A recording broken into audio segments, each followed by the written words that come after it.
Hello, my name is Rich Howard, owner of Architectural Builder Supply. In this video is to bring you a closer look at the Bommer LB4310C-400-652. This is a Bommer 4x4 single-acting spring hinge. Let's dissect the part number now.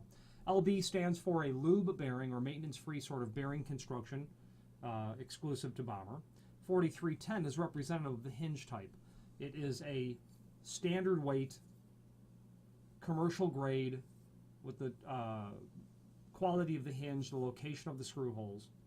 4310C means contract or commercial grade spring hinge.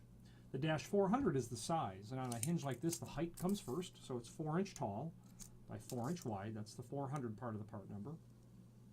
The 652 in the part number stands for satin chrome, and that specifically means it's a steel base hinge, okay? Satin chrome. And it's a single-acting spring hinge. Very typically, you're going to see a hinge like this on residential fire doors, entries into condos, garage doors in homes, attached garages, where you've got to have a fire door being self-closing, and this hinge complies with that requirement.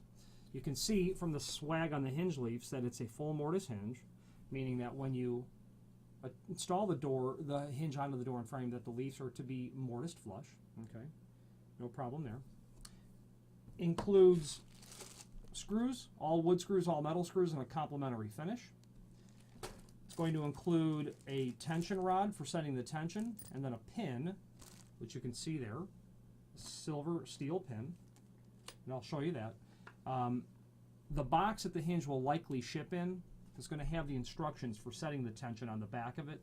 But let's just go over it now. It's quite simple and very easy. First of all, the gauge on the hinge leaf is 130 thousandths. So that means it's a commercial grade hinge, which would be very typical. Keep that in mind. If you've hung a solid core door, which you would if it's fire rated, you're probably not going to have any problem with that at all. Square corners.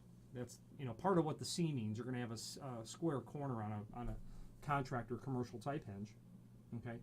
Now, doors up to 3 foot by 7 foot. Anything bigger than that, a spring hinge isn't the right idea. 85-pound doors up to 2 spring hinges and 1 regular hinge. Doors up to 110 pounds, all 3 spring hinges.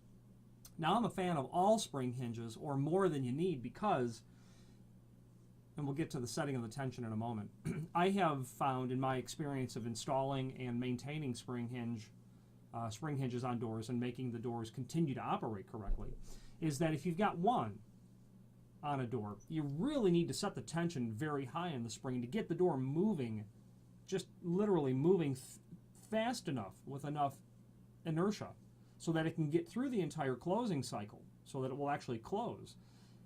What happens is, stored tension in the spring is not very effective down here at the last few degrees of actually getting the door to latch, to overcome the resistance of all the air pressure that you're hitting, and then also the resistance of the latch bolt hitting the strike plate to get it to actually latch. Sometimes what has to happen, you set this so high just to get the door moving quick enough to get it to kind of slam closed, and that's really not a good idea. I have noticed the solution for that, to get it at least working almost always reliably, is add more spring hinges. You'll be able to share the job of the closing of the door more equally amongst all or more springs inside of the hinges, but also you'll have a much greater success of getting the door to latch without getting it to slam. I think of a tugboat. It doesn't go very fast, but can pull a lot of weight, and you kind of need that ability to go slow but still have enough energy or torque behind it.